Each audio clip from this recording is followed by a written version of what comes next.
Hey, hey, hey, mighty pals, Thursday tips time. And let me ask you something. Why am I here? Why are you here? No, not the metaphysical question that I understand completely if we've all been asking that a lot lately. But like, why am I doing a live on Facebook or sending emails about the live that's on Facebook? Why do I sometimes post GIFs? Yes, I say GIFs, not GIFs. GIFs is the peanut butter that got recalled. Why are you sharing lovely quotes on Instagram or Facebook?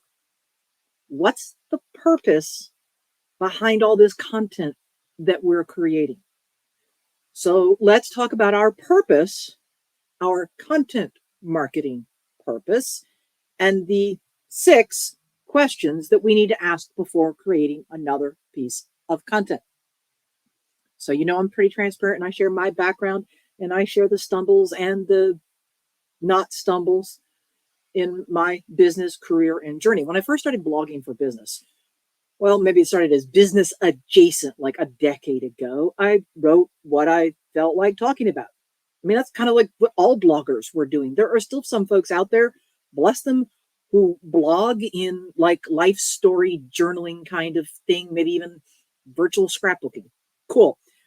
Or I would blog about what I thought about marketing and what I thought other consultants who had similar backgrounds to mine wanted or needed to know. And I've looked at some of those old blog posts. Oh boy, egads.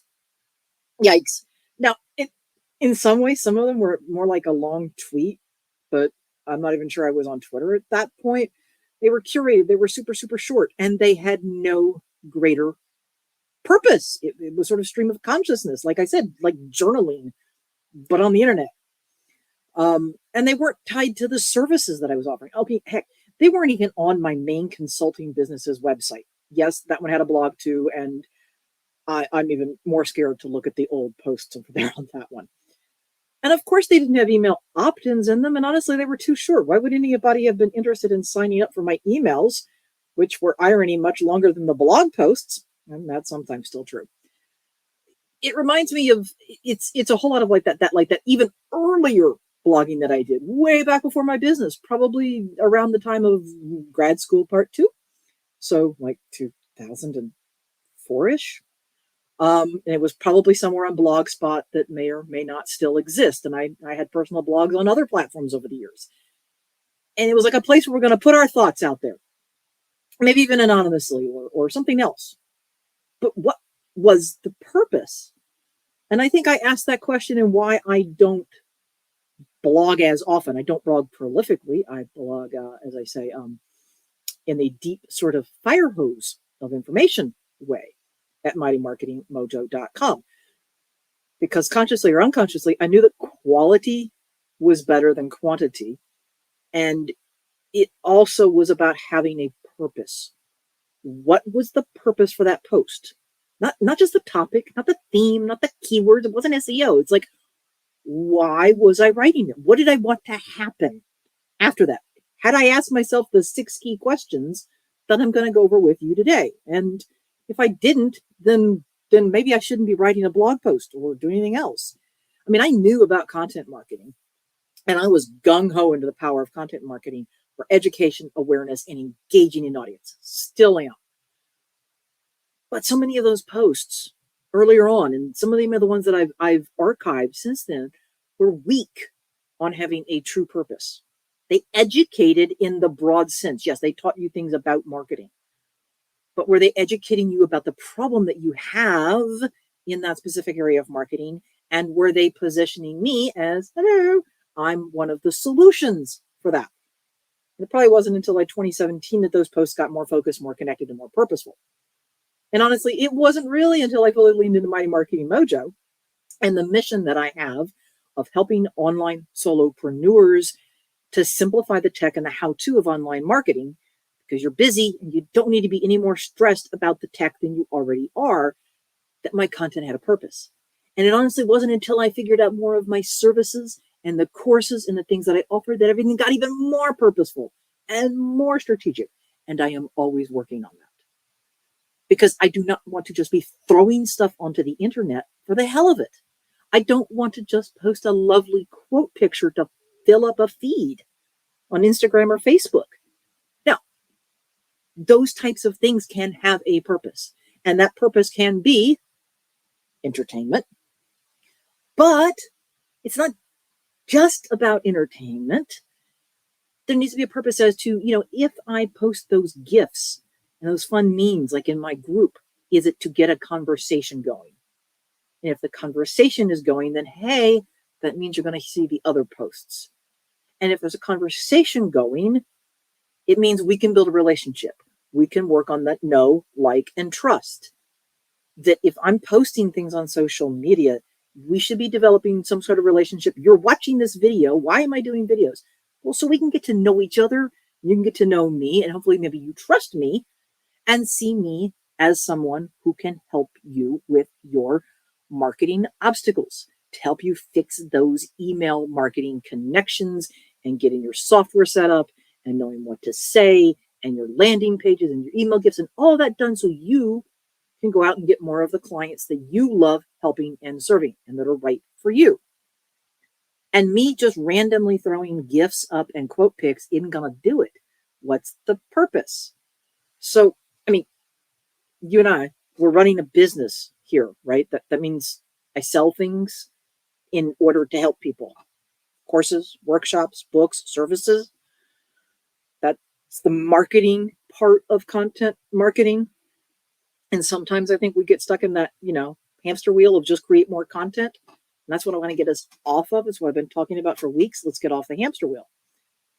And that's why so many of my mighty pals, and this may be you, you're a solopreneur, you're an online business owner, you're a coach, you're a writer, and you love the work that you do, but you get stuck and you get frustrated on like that hamster because you don't know what to write, you don't know what to create. Why? Because your content doesn't have a purpose. Why are you writing that email or those social media posts? Everything you create needs to have a reason for existing, or you are wasting your precious time, effort, and energy. And then you aren't seeing the returns that you want, the sales, the customers, and the impact in the world. So let's get to those 6 key questions, okay? So it's a bit like the key W's that are taught in journalism school. Who's the content for? Who's your audience? Who's reading or listening? Who do you want to be reading or listening to that particular piece of content? And this is where it gets into things like when people are asking about cross-posting. I see those questions a lot. Like, do I cross-post Instagram to Facebook? And yes, there's tools out there that make that super easy. But is the who the same on Facebook as on Instagram, as on LinkedIn? We had one of my Tech Therapy Hangout calls today for my Tech Therapy Hangout members. That's me soft selling the fact that I have a membership in beta. And you can ask any questions whatsoever. So we were talking about LinkedIn and who it made sense and who was a good fit for LinkedIn and what do we say. And that the who for the content on LinkedIn isn't exactly the same as the who for the content on Facebook. And that we can and we should be repurposing content that was written as an email, and it can easily be tweaked to be on Facebook and it can be tweaked to be on LinkedIn. But that's just it. It needs to be tweaked because who are you creating this content for? And I've also realized I'm going to go over the 6 key questions pretty quickly, and then we can have a dive into a conversation, maybe in a different video or a blog post, where we go deeper into these 6 key questions. So what are you trying to communicate? So this could be that you've started with questions that are commonly asked by your group, by your client, by your potential clients. What are they asking you about? What are they struggling with? The what could be from keyword research. It could be from brainstorming. The point is that what's the meat, the thing at the core that you are trying to communicate. It also really needs to tie back into some of these other questions, like what do you want people to do about this next? Otherwise, we're just talking and we're educating, and that's great. But again, next step purpose. Okay. Where is the content going? So where is connected with who. Where that content is getting published makes a difference. I mean, you all know that how you approach a blog post is pretty different than how you would approach a tweet. Different, very, very different links, different format, fleeting, evergreen. The same way that an email is going to be a little bit different than a Facebook post or a blog post. However, smart content repurposing means we can use those pieces of content in different places. But really think about when you're starting from, where's the basis of the content? Where are you going to start? Are you going to start, is your starting base your email? Is your starting base a blog post? Is your starting base a LinkedIn post? It can be any of those things, but where are you starting from? Where is that going? And then think about, how are we shifting the lens for the who and the where for where else that content goes? What's the goal? Everything we create, everything we publish should have a goal, a purpose, not just in the broad metaphysical sense of why are we here or why are we on social media, but what's the piece of that particular piece of content? Is it educating them, helping them to be aware of a problem and that you or I have solutions? Is it to inspire them, to encourage them to go do something? Is it to entertain them? Then we get to that engagement part, so they maybe see something later. And again, how does entertaining fit in with the rest of your brand and your biz purpose? I'm not sure a funeral home needs to have entertaining content necessarily, but they could be sharing things that get a conversation started, the tough questions that you have to ask before you prep for something like that. It's cool. I'm not telling you never share a quote pic or a GIF or a meme, or not to do silly dances or whatever you want to do on TikTok. But why? Ask yourself, what are you hoping to achieve at the end of this? Are you building additional trust? Are you leading them to another offer that you have? Not every piece of content is going to sell something, and it doesn't have to, but it needs to have a purpose. And it needs to go with this next one. How does it fit in with everything else you have? Like, think about the content you already have. Think about the draft you've got. Think about what you wrote as an email. Could it be something else? This is all about that content repurposing that we've been talking about.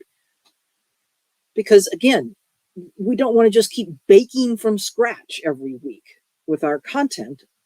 And we also don't want to go off and creating things on these wild tangents. And you're like, oh, I just went down a path and there's nothing at the end of it. I don't have a goal for that. If you're a multi-passionate entrepreneur, that is totally cool, but somehow connect the dots for your people, connect your pieces up together, and instead of creating something brand new, how could you take something old and make it new? It's back again to the assumption. Don't assume that your people have all seen this and ingested it and that they remember it. That's why we're going to keep reusing content. Could you take a new angle on something? But where does it fit in with your brand and with your message and the other things that you're doing in your marketing? And then the sixth question is maybe even the most important. What do you want people to do next? What's your call to action? Now, it could be to click. It could be to like. It could be to leave a comment. I'd love if you left me a comment of any kind. If you're watching this live, hey, live peeps. If you're watching this on the replay, hey, replay peeps. Leave me a comment and let me know which of those 6 questions are you going to focus on over the next week, because it's a lot. Maybe you're going to focus on your who. Maybe you're going to focus on your where. Or maybe you're going to work on this one, the call to action and the what next, because that's the part that gets left behind the most.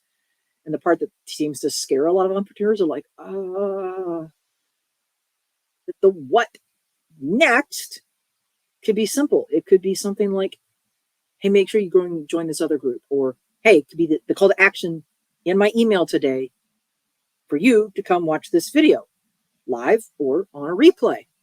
That's a call to action. Or the call to action could be, hey, you should go check out my friend Melissa's list building bingo that's running through June. That's a call to action. It's an affiliate promotion action. It could be sign up for a giveaway. It could be do a 5-day challenge. There's all kinds of calls to action that you could have. It could be, hey, go check out my book on Amazon. Or would you review my book? Pam Hamilton, my buddy Pam, has got a book coming out and she's looking for folks to read it and review it. Lots of calls to action. What's the call to action? What do you want somebody to do after they read that Facebook post, after they see that Instagram post, after that email? What's next? Have a next. Even if the next is read the next email.